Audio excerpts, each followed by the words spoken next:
सुप्रभात।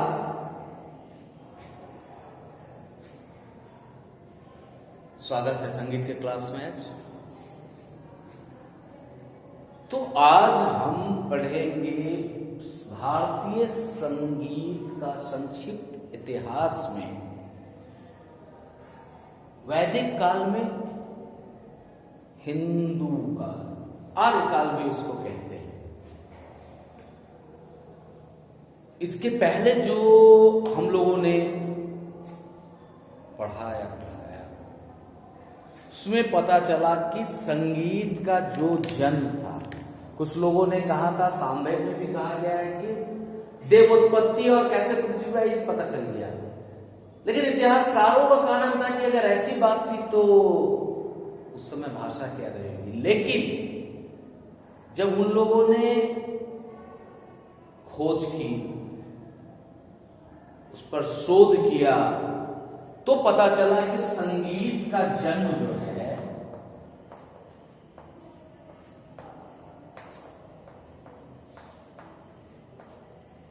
ईसवी पूर्व यानी ईसा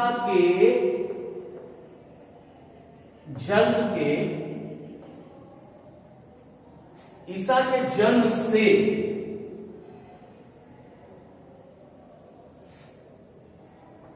10 से 15,000 वर्ष पहले हो गया। था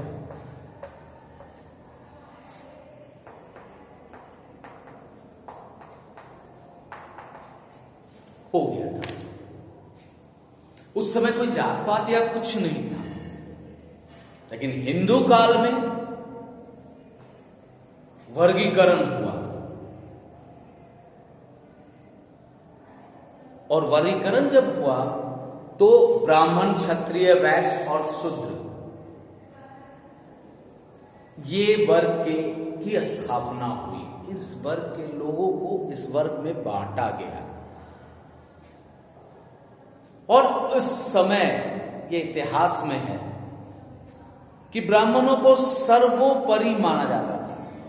सर्वोपरि मतलब बड़ा सम्मान दिया जाता था।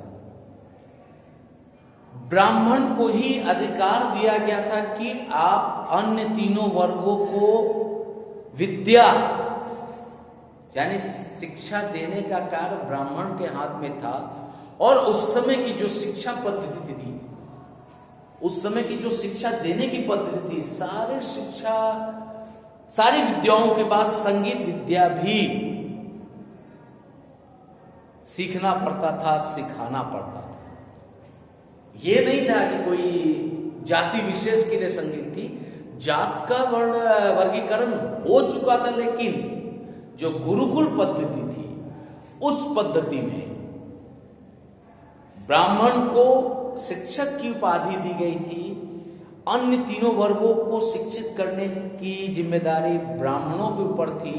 और सभी शिक्षाओं के साथ ब्राह्मण को संगीत शिक्षा भी देना पड़ता था। अन्य तीनों वर्गों के लोगों को सभी विद्याओं के बाद संगीत विद्या की भी शिक्षा लेनी पड़ती थी। ये संगीत का महत्व, ये हिंदू काल की बात बता रहे हैं। और ये भी कहा, इतिहास ये भी कहता है कि इस काल में संगीत की पूरी जो मतलब मुख्य वागडोर जो था, पूरी की पूरी जिम्मेदारी वो ब्राह्मणों के हाथ में थी। मतलब ब्राह्मण ही संगीत को सिखा सकते थे। और इस समय मतलब मैं वो हिंदू आर्य काल की बात कर रहा हूं कि इस समय महिलाएं भी संगीत की हर विधा में यानी कि गायन, वादन, नृत्य आदि में बड़े ही खुल के भाग लेती थी। संगीत का ये स्तर था, बड़े सम्मानित स्तर से उस समय देखा जाता था। और आज तो बहुत सारी विकृतियां आ गई हैं युग के साथ साथ संगीत का भी विघटन हुआ है, ये पढ़ेंगे हम लोग आगे।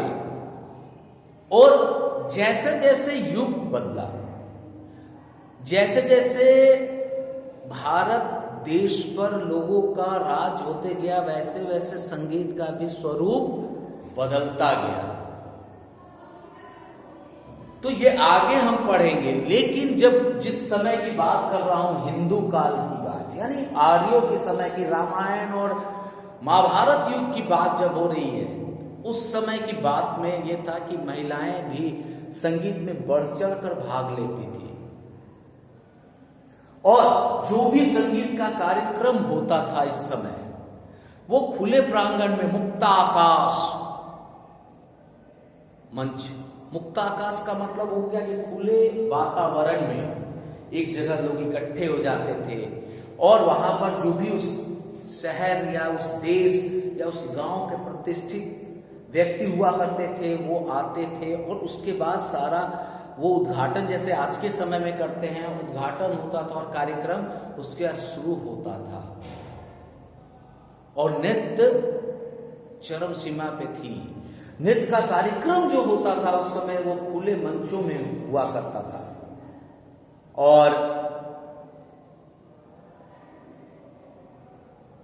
और एकत्रित, मतलब लोगों की भीड़ ऐसे नहीं थी कि, और उस समय के रुचिकर लोग हुआ करते थे। एक विशेष बात बताता हूं, थोड़ा सा इससे अलग हटके, कि आज से 10 से 15 वर्ष पहले हिंदुस्तान के प्रमुख श्रोताओं में बिहार सबसे ऊपर था।